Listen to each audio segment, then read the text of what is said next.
Could this be a revolution? On the anniversary of September 11th, protesters fought to get their message across.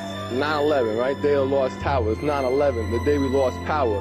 Welcome to America in the darkest hour. Strangleholding this country by tyrants and cowards. 9/11 truth seekers from all over the U.S. flocked to the streets of New York.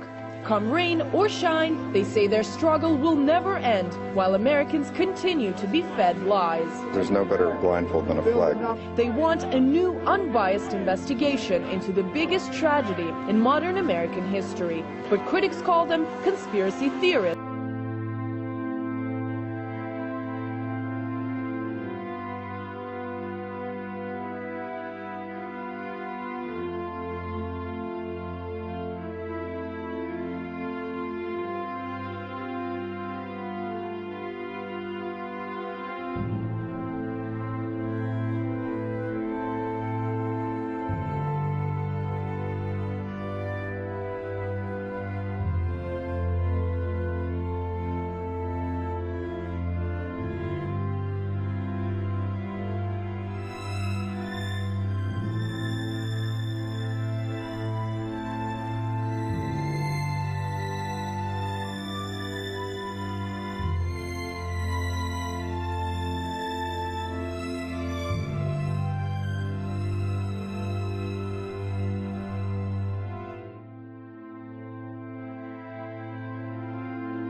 One main thing to look into is the findings by scientists and physicists that there was thermite in the building. Okay, firefighters stated that there was puddles of molten lava beneath the buildings, and also beneath Building 7, which is right up there. They rebuilt it already. Those buildings, it would be impossible for them to collapse. They over-engineered those buildings, okay? They built it like a screen. I don't know if you've seen loose change videos, but that guy, what he said about the screen and the pencil puncturing the screen is exactly right. They built it to be able to take 4 or 5 hits from each plane. And it probably still wouldn't collapse because it's overly structured. Just look into the thermite and the thermate, and that right there.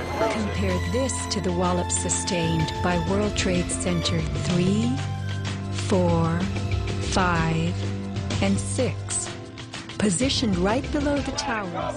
9/11! 9/11! 9/11! 9/11! 9/11!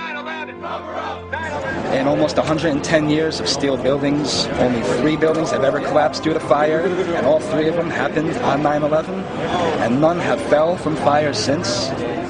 2005, the Windsor Tower in Madrid, a skyscraper undergoing reconstruction, sustained a 20-hour To melt steel, you need 2,800 degree temperatures. How do you do that? With jet fuel fires, and especially in 7, it's not hit by a plane. You know, and NIST just ignores it. They said the molten metal doesn't exist. But we have the thermographic images where you can see the hot spots, all right? I've got the firefighters on video talking about channels of molten steel coming down looking like lava. And I'm like, I can't believe it. To fall down, thousands of joints would have to break simultaneously. And then if you look at the speed at which this came down, less than 10 seconds, you blink your eye and thousands of joints just popped somehow. The only way you can explain that is with explosives. They had to have had explosives placed all over the floors at the primary joints. And then that would explain how all of the joints broke at such a rapid rate. You need some kind of accelerant for a building, so for anything to fall in free-fall space. It just doesn't happen. There's going to be stuff stopping it every step of the way. The official story says the building's pancake. What the hell is the pancake?